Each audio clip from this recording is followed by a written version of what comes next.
Hey everybody, welcome to the Infinite Regression. This is the compendium of all the secrets you've been sticking in the back of your mind, waiting, hoping that you'll never have to face them again, but yet, here they are.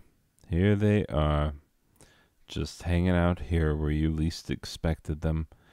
Anyway, yeah, we're gonna have another thing, like we do. It's the weekend for me for a while because it's summer. Anyway, time for some weekend type fun. You know the kind. It's Weekend Type Fun Volume 9. Yes, we've been at this for 9 weeks, and even though this is Thursday, it's not Friday, it's Thursday. But every day feels like a day in the weekend when it's summertime, and yeah, I have to try hard not to celebrate them like they're a weekend day, because that would be terrible for my brain type bits. Anyway, we're gonna do what we do. It's Weekend Type Fun Volume 9. We gotta do the thing, gotta do that voice we always do. Hey, wait, stupid. One of these times, I'm not gonna have downloads when I'm trying to do the thing. What I swear to God, it's gonna happen. Anyway, let's do that voice that we never forget to do. Weekend Type Fun Volume 9. That's strong start. Anyway, and now the theme song. You know it, you love it. Sing along if you know it. But I said you know it, so you're definitely singing along, right? This has always been the theme song. This has always been the theme. This has always been the theme song. This has always been the theme.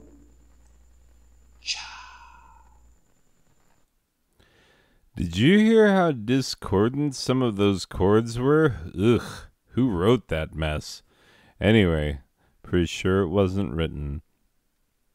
Okay, now we begin with a series of apologies, because what better way to start fun of a weekend type variety than with apologies? And let me tell you, I have definitely offended many people over the course of my life, and there is no better time than this to make apologies and close the pages on some unfortunate chapters of life, because I'm making this a metaphor about life being a book. Get it? Is it clever, or do you think I should drop it?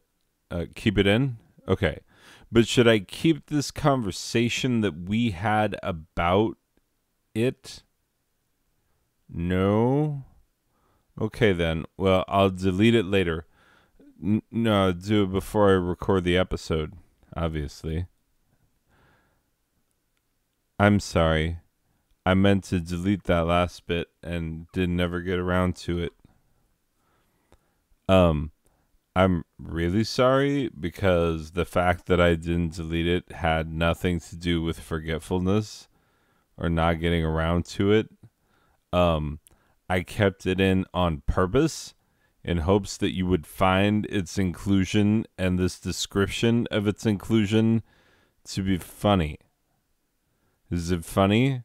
Are we having comedy yet? Has it been comedy? Have you been comedied? Would you tell me if you had been comedied?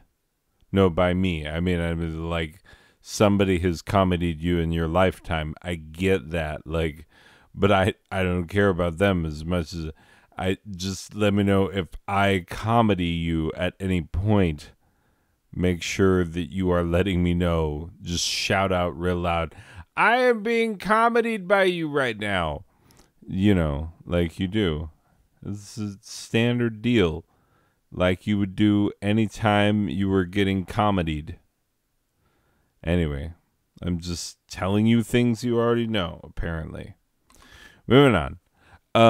Hey, I'm sorry for placing the burden of comedy on you when I was like, hey, shout out about your being comedied.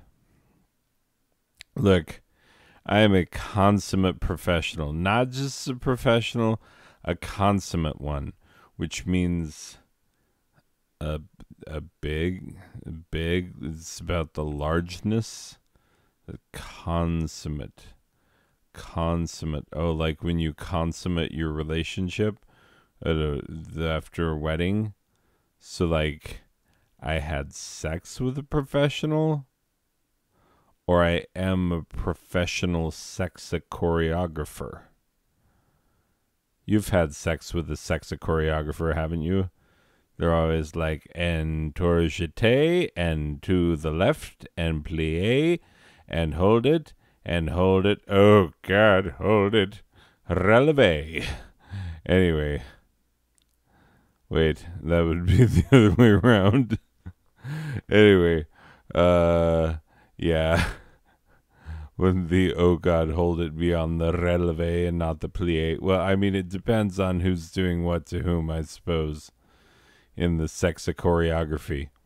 Anyway, my brain is having fun imagining the concept that I just came up with, and we should probably leave this slide altogether, lest my brain get lost in unseemly thoughts for a gentleman such as myself pretends to be.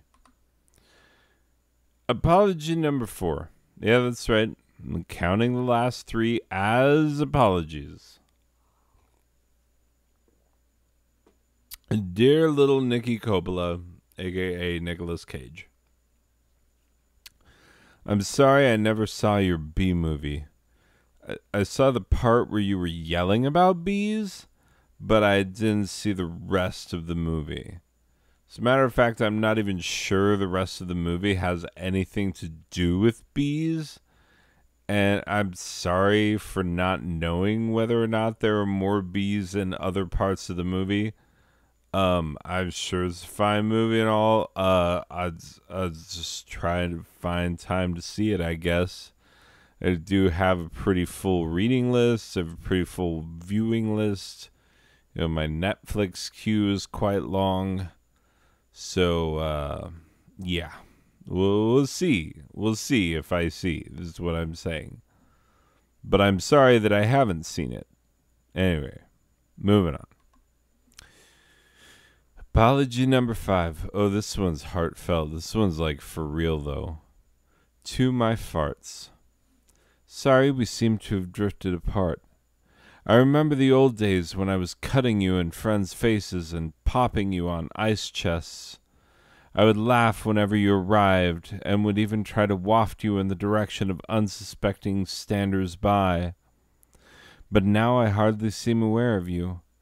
I let you slide out while walking, and I don't even turn my head to see if anyone noticed or not. Sometimes relationships can grow stale, but I'm committed to reigniting the magic we once had. As a matter of fact, it's been a while since I ignited you, hasn't it? You want to get ignited? You want to blue dart this piece? Yeah, we can do it. Let's do it. Like the old times. Apology number 6. Oh, I'm sure I'm the only one who needs to make this apology. Like, everybody else is like, you didn't know that? Oh my God, what rock have you been hiding under? Anyway, to Victoria, the Crown Princess of Sweden, for not knowing that due to the Act of Succession of 1979, you became the heir apparent to the throne of Sweden through absolute primogeniture. It was sexist of me to assume that the heir of Karl XVI Gustav would necessarily be male. And that really is sexist of me. And you know what? It's very progressive of you, Sweden, to be like, hey, absolute primogeniture. Don't care if it's a female. Don't care if it's a male. Just care if it's first.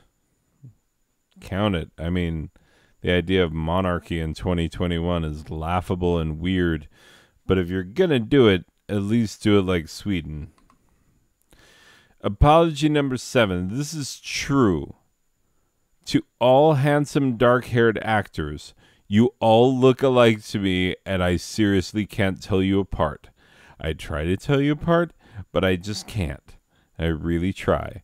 And every time I'm watching something with my wife, and there's like one of you that's like, I'm a dark-haired, handsome actor, and I'll be like, hey, isn't that one guy? And my wife will be like, no, he's not that one guy. Are you out of your dang mind? He's definitely not that one guy. He's a different guy.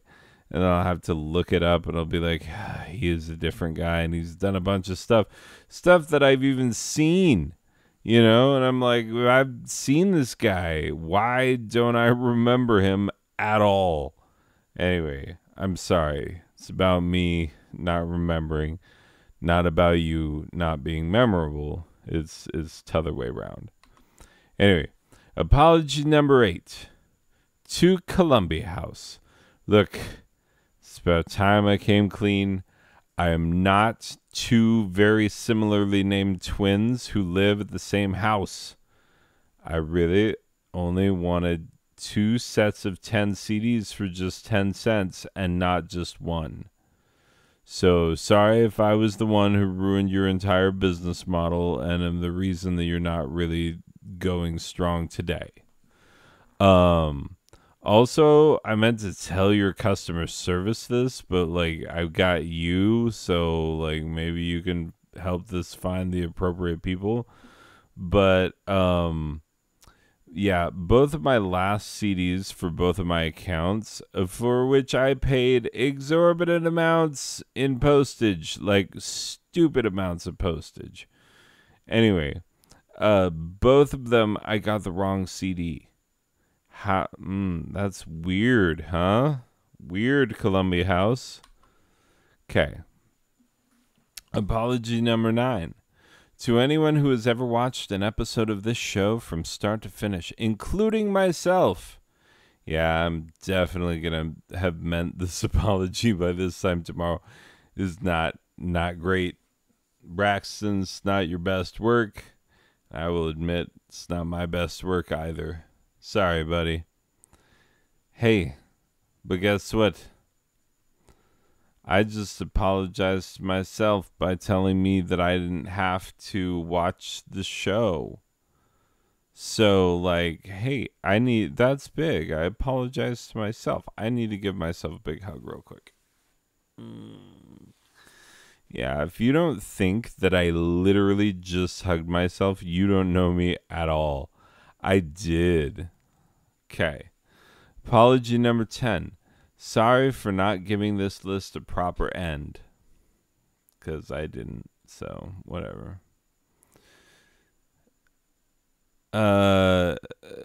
Wow. The slide that should have been deleted. Holy smokes. I'm just looking at it and I'm like, yeah, I clearly changed approaches there slightly and never deleted that one. Anyway, and now promotional considerations.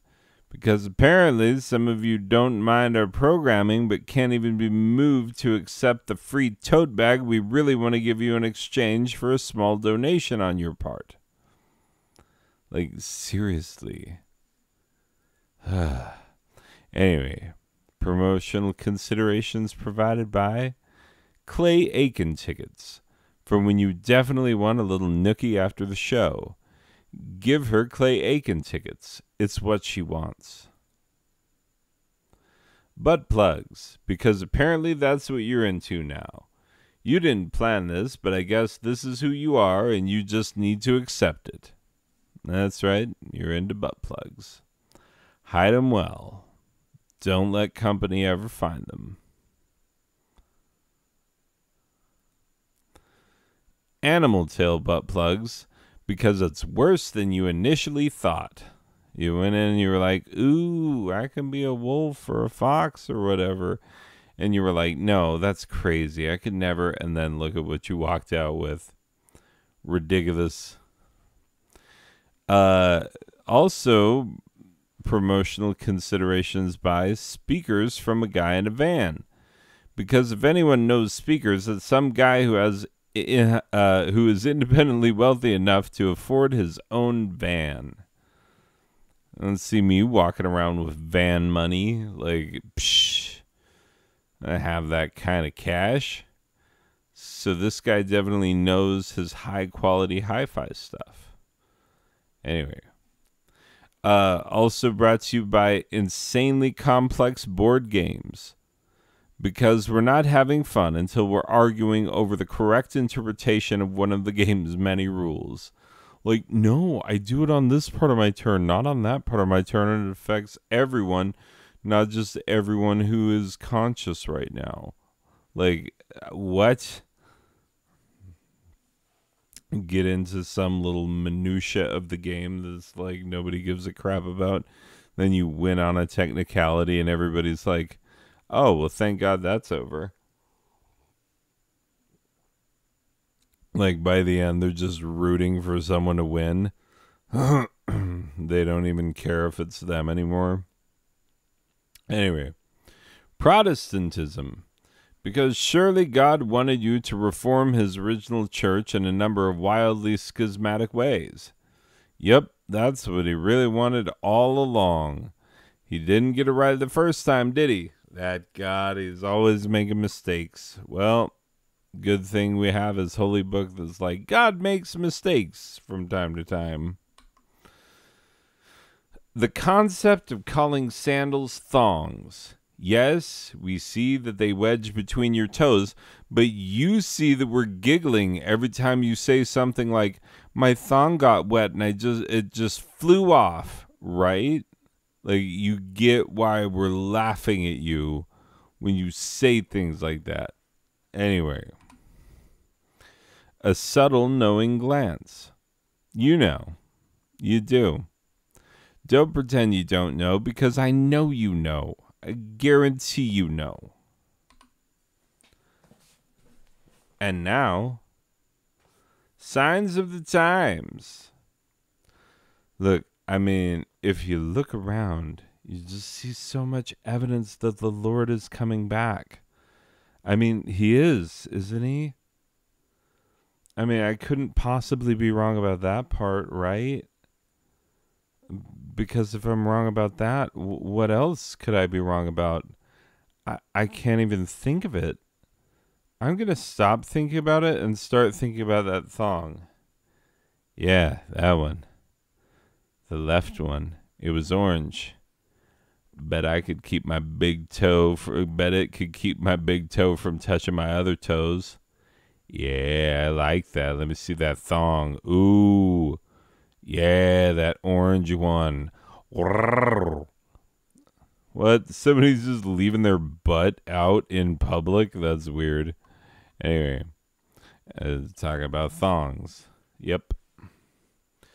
So, signs of the times. Sign number 1, beards. There were lots of beards in Jesus' time. The Lord has a beard in, like, find me a picture of the Lord where he doesn't have a beard. He totally has beards. And so, like, all of a sudden, beards are it? Coincidence? Probably not. And look, this is like a hip dude, like a hip happening with it, hipster type dude. Sign number 2, the fact that I think Jesus would be a hot hipster. I mean, imagine Jesus with like gauges in his ears and skinny jeans. Like, oh my God, so cute. Sign number 3, airline food. Am I right? I mean, come on. Airline food. Shoot. I'm probably the first guy to ever talk about that. Ha ha.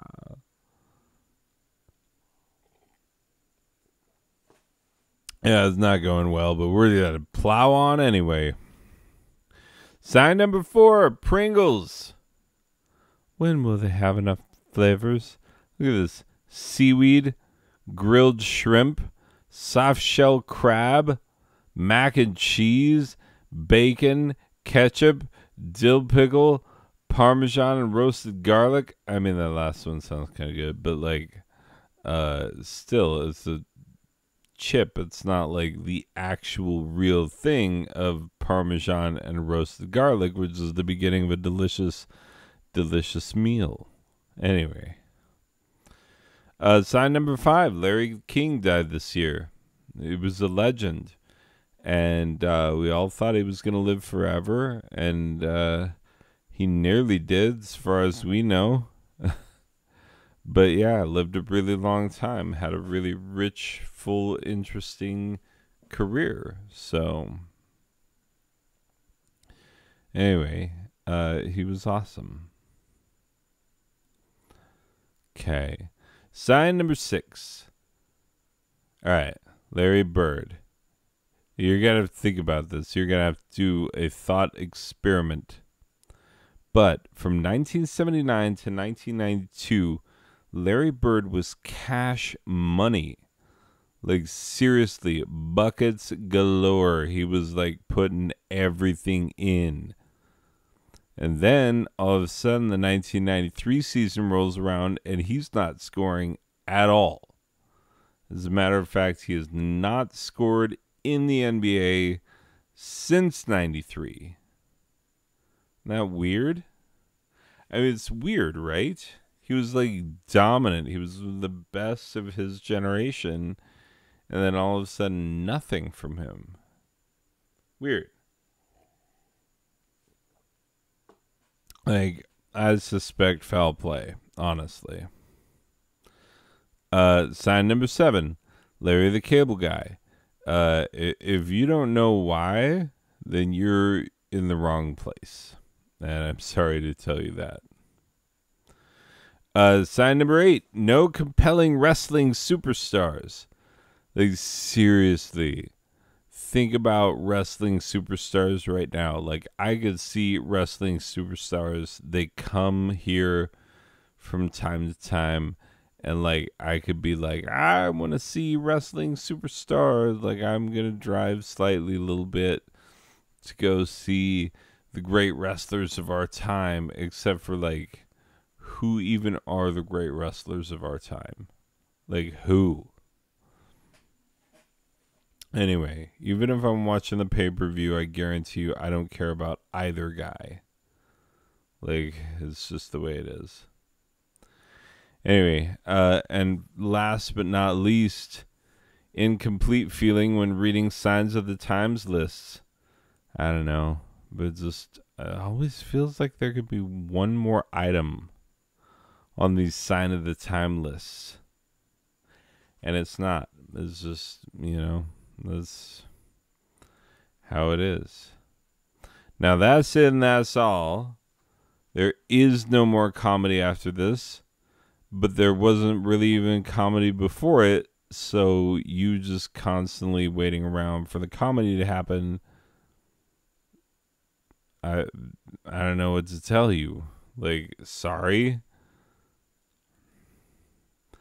Okay. This program was made possible by the Igneous and Gertrudina Buttcomer Foundation and by viewers like you. Also, promotional considerations provided by Ralph Morgan's Extra Strangly Snakes, the Lonely Ass Librarians Guild, Grandpappy True Reels Foul Smelling Balms and Gruels, the one and only true God who we know to be Emmylou Harris, because obviously. This program was directed and performed by the mysterious personage. What a doof that guy is. Such a doofus. Alright, and also this was written by Braxton White Guy. He's not actually as gray as his picture leads us to believe. He uses graying creams. Yeah, you do. Shut up, Braxton. He uses graying creams. He does. Thinks he's sneaky. The theme song, we'd like to thank the Out of Tuners, because, they know how to sing, apparently. This has been a presentation of Non-Sober Badger Productions, a subsidiary of the large, boring-sounding corporation with surprisingly questionable business practices. Lawful Asset Holdings Incorporated. A branch of the intentionally vague corporation whose purpose may never be known. The Blaine Group. And communism. Good old-fashioned, down-home, just like Grandma used to make, communism. Yep. It's not dead yet, suckers. Just take a good hard look. Communism. Anyway, and that, ladies and gentlemen, is the end. No more ridiculousness, no writing notes to myself and then making me think that it's funny, even when it's totally not, and it's kind of a pain in my own neck. Anyway, we're gonna do better next time. But yeah. So hope you enjoyed this one, and we will see you in the next one. Okay, bye.